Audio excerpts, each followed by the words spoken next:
The year is 2009, and young Alice works as a judo teacher in the city.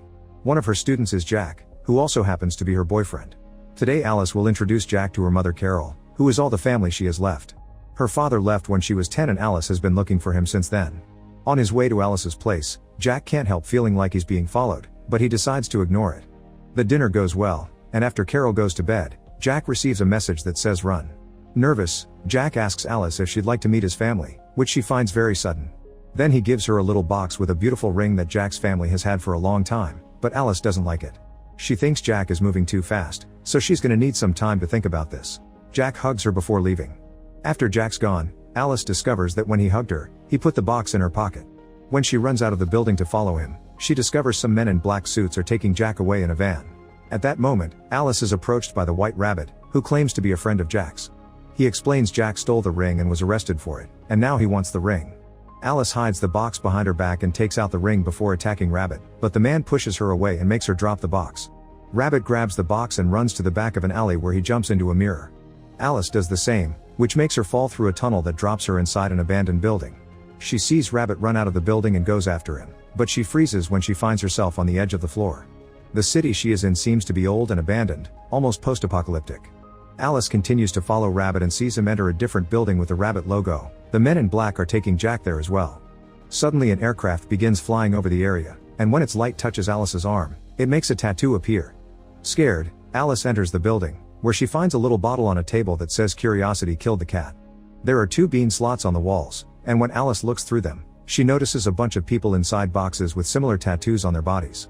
At that moment the walls start closing around Alice and Rabbit talks through her to the slot, calling her an oyster before sending her away. The room begins moving because it's become a box, and the aircraft takes away all the people Alice saw in the room, herself included. Alice notices the base of the box is a hatch, so she uses her hairpin to get it open and falls into the river. She swims back to the city, where the ratcatcher tries to rob her, but he steps back when he sees the tattoo. Apparently helping the oysters may get you in trouble, but he changes his mind when he hears her name, thinking she's the Alice of legend. Ratcatcher covers the tattoo on Alice's arm with an old rag and makes her follow him to the tea house, a shop where people pay lots of money for teas that provide instant gratification in the form of positive emotions. At the front there's the dormouse, who announces where new teas come in. However, Ratcatcher grabs Alice and takes her through the back door to meet the real boss behind this, the Hatter, who pays Ratcher with some tea to make him leave. Hatter explains that this is Wonderland, and that the Alice from the story was here 150 years ago. Only people from Alice's world can become oysters, and the men in black, called the Suits, bring them over through the looking glass to drain their emotions at the casino, which is under the control of the White Rabbit organization. These emotions are what make the teas, so while usually entering the casino would be dangerous, Hatter has some contacts that can allow him to take Alice there to find Jack. They leave through a back door that comes out on another high edge, which makes Alice nervous because she's afraid of heights. Hatter helps her move by holding her hand. Meanwhile, White Rabbit goes to the casino, where all the oysters are connected to the floor. Every time they have a good emotion thanks to the casino's entertainment, it's sent to the underground lab where Carpenter and Walrus make the teas. Whenever an oyster begins to remember their real life, the Suits take them away to a waiting room to be reprogrammed. Rabbit takes the box to the King and Queen of Hearts, who had taken control of Wonderland with their White Rabbit Company and brought ruin to the land with their obsession with instant gratification. When they open the box and find the ring isn't there, the Queen becomes furious and fires White Rabbit after he explains Alice is on the loose. Then she asks the Suits to get the Mad March, her favorite assassin who lost his head. Carpenter isn't done fixing him yet, but since the Queen wants him now, he improvises by using a cookie jar shaped like a hare as the new head. Carpenter presents the Mad March, who immediately asks him to capture Alice. Back to Alice, Hatter makes her take a special elevator that carries them to the Great Library, where they keep all the history and art of Wonderland so that the Queen won't burn it. They also give home to refugees who value wisdom over the Queen's quick fix. An old couple receives them at gunpoint, but they allow them to pass when they realize who Hatter is and he pays them with cheese. Hatter and Alice go to see Dodo, the man in charge of the library, to ask for his help finding Jack. Hatter thinks Alice can pay with her ring, and when she shows it to Dodo he freaks out. That's the Stone of Wonderland, which controls the looking glass and could help them bring the Queen down. Dodo tries to take it by force, and when Hatter tries to defend Alice, Dodo shoots him. Scared, Alice pushes Dodo off and runs back to the elevator. Hatter suddenly stands up, revealing he's fine, and he starts a fight with Dodo as they go after Alice. Alice rushes to their side and with her judo skills, she beats Dodo up, then she drags Hatter into the elevator to escape. She discovers Hatter wears body armor under his clothes and yells at him for trying to sell her ring. Hatter wants to send Alice back to her world through the mirror, but Alice still wants to save Jack and perhaps buy his freedom with the ring. They try to return to the tea house only to find Mad March and the suits there, who immediately begin chasing them. Hatter takes Alice to the river and they escape on a boat. Once they're far enough, Hatter confesses that now his shop has been ransacked, he's homeless and wants to leave for her world. Suddenly an aircraft begins following them, thus Hatter stops at the nearest shore and hides the boat under plants. Hatter wants to lead their pursuers into a trap, so he runs through the woods to get the attention of a Jabberwock. When the beast shows up, Hatter and Alia begin running and accidentally fall into a trap full of spikes. The Jabberwock tries to eat them but it can't get close enough because of those spikes, thus it leaves. A moment later, a man shows up to insult them. It's Charlie the White Knight, who put up that trap to catch the Jabberwock. However, Charlie becomes more friendly when he hears Alice's name and sees the ring. While the Mad March begins tracking them through the forest, Charlie takes Hatter and Alice to the old kingdom of knights. Nowadays it's abandoned because the queen wiped off all the knights years ago, and Charlie is the only one left. He still takes care of the throne with the skeleton of the old king. Seeing all this makes Hatter change his mind. He'll help Alice go home but he won't leave with her because he must fight for his home. The next morning, Alice is shocked to find her cat Dinah, who died when she was 10. Dinah begins running, and Alice follows her to find a door on an old tree stump. When she enters it, Dinah smiles at her with a creepy grin and the door closes. Then Alice discovers she's become her younger self and the room became her old house. Alice begins looking for her father and finds the original Wonderland book on the floor before waking up, finding herself on the tree where she fell asleep last night. Moments later, Hatter and Charlie wake up to find Alice gone, so they go looking for her. Meanwhile, Alice walks into an open area on purpose in order for Mad March to catch her. They take her to see the queen and Alice explains she's hidden the ring, but she'll give it to the queen if she frees Jack and sends them both home. The queen calls for Jack, and when he shows up, Alice is shocked to discover Jack is the queen's son. Jack says that Alice means nothing to her and that she stole the ring. Even worse, in this world Jack has a fiancée known as the Duchess, who comes to meet Alice too and immediately gets jealous. Jack takes Alice to the side and apologizes for everything before putting something in her hands and kissing her temple to whisper he's here. Then Jack leaves, and when the Duchess shows her jealousy, he asks her to get him out of here. Duchess refuses to help him leave, but she takes him to their room to make him drink honesty tea. Jack mentions he needed Alice, but when the Duchess is about to ask what for, she's called by the Queen, who is furious because she doesn't have the intel yet. If the Duchess wants to stay, she has until morning to make Jack talk.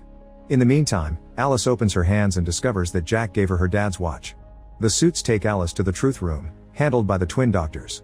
The twins hypnotize Alice to make her think she's a kid at home again and they guide her through the illusion, which causes her to find a pig in her dad's studio.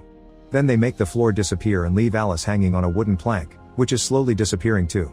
Alice's fear of heights makes her accept to share the location of the ring, but she asks for some paper to draw a map. Outside the casino, Hatter and Charlie are pretending to be entertainers asking for a job, but the guard doesn't believe them so Hatter knocks him out. Then Charlie uses his mystical powers to find the truth room, and with the door open, Alice jumps over the hole and is safely caught by Hatter. As suits begin chasing them, the trio runs to the elevator and reaches the roof, where there are more agents waiting for them. Charlie isn't a good fighter, but Hatter and Alice manage to beat them up. There are more coming though, thus they take the flamingo hovercrafts to escape. Alice is terrified, but Hatter makes her ride with him. As they fly away, Jack sees them through the window. The suits have hovercrafts too and go after the trio, shooting at their rides to make them fall in the water. Back in the casino, Jack pretends to be unconscious, and when a guard and Duchess find him, he knocks out the guard and ties up the Duchess in order to escape. The twins take the map to the Queen and she reads it to find an address on Earth. The guards also bring the news of Jack's escape, so the king sends everyone available to find both Alice and Jack. Moments later, Alice and Hatter reach a beach and begin looking for Charlie, who got separated by the current. Alice tells Hatter that Jack isn't actually bad and something fishy is going on, because thanks to him she knows her dad is here in Wonderland.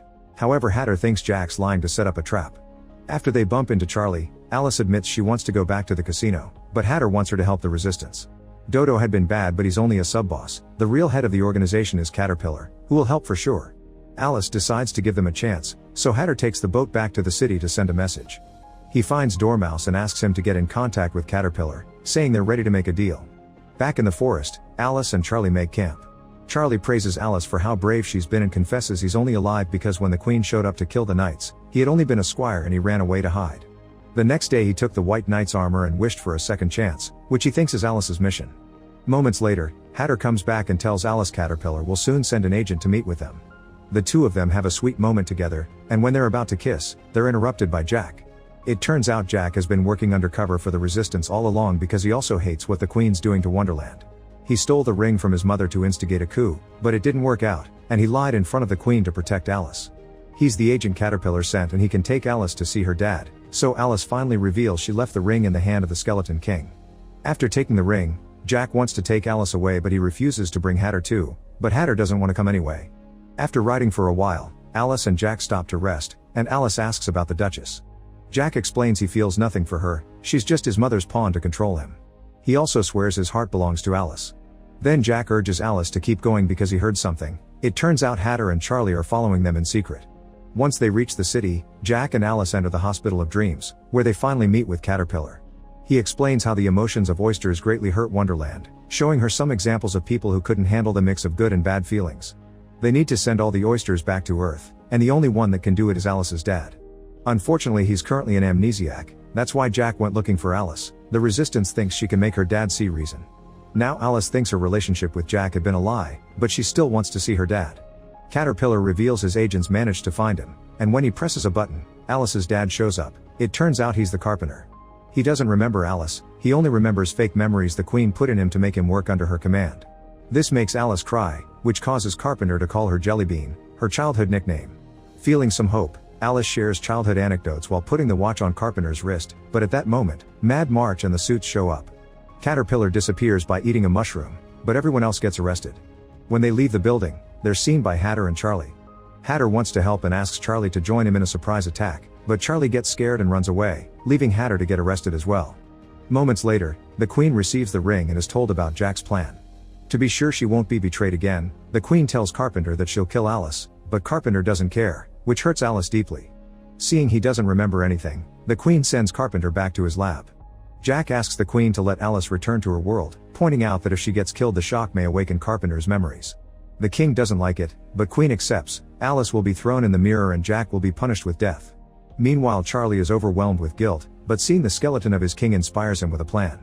Hatter is in the truth room, where the twins are trying to make him confess the location of the Great Library. Since they're unsuccessful, Mad March takes over, and when he comes closer Hatter uses the chance to fight him. Exchanging a few hits allows Hatter to also break the illusion wall. Alice is taken to the mirror, which is being used with the ring to bring oysters from her world. While the suits come by to take the ring back to the Queen, Alice sees how kids are being brought as well, and it makes her so angry that she begins fighting the suits. After pushing them all away, she runs to the roof, where she pushes another man off to get access to the hovercraft. Alice fights her fears and flies away to go after the guys with the ring, hiding in the forest when they try to shoot her down. Moments later, the Queen receives the ring but also a warning. The casino is under attack. They think there's an army outside, but it's actually Charlie, who has brought all the skeletons over as a distraction.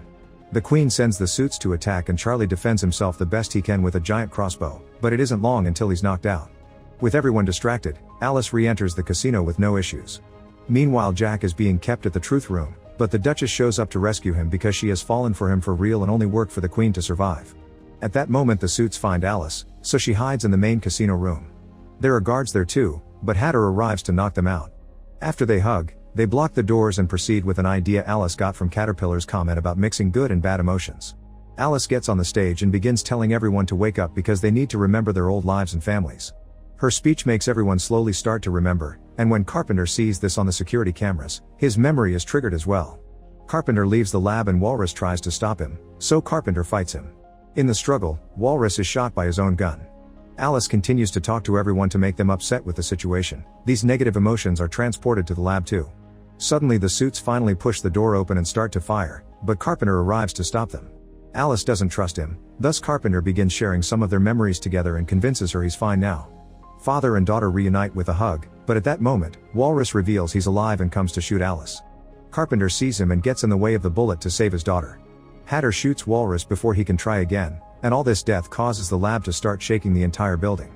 The oysters run away, and Carpenter says goodbye to Alice so that Hatter can drag her away too. The Queen wants to evacuate too, but the King decides to stay because he's tired of working hard for her when she'll never return his love. Duchess and Jack manage to run outside too, and when Charlie wakes up, he shoots one last arrow. When the building finally explodes, he thinks he hit it. The Queen tries to order his men to catch Alice, but Alice points out she doesn't have power anymore, and nobody listens to her anymore. Then Alice asks for the ring, and Hatter threatens to cut it off if necessary. The Queen surrenders and returns the ring, causing everyone to celebrate. Moments later, the Resistance activates the mirror to help all the oysters go home. Alice says goodbye to Charlie, and when Jack comes over to ask her to stay as his queen, she turns him down. They say goodbye with a hug, and when the Hatter notices, he thinks he's lost his chance with Alice. Hatter decides to stay in Wonderland and tells Alice she should go back, which breaks her heart. Then Alice crosses the mirror and falls back on Earth, losing consciousness on the streets. When she wakes up, she's in the hospital with Carol and learns she was only missing for an hour. When they return home, Alice throws away all the tools she had been using to look for her dad, since she doesn't need them anymore. Suddenly someone rings the bell. It's Hatter, who decided to come after all. Alice receives him with a hug and the two of them finally kiss. Make sure to subscribe and turn on notifications so you can watch more videos like this. Thanks for watching.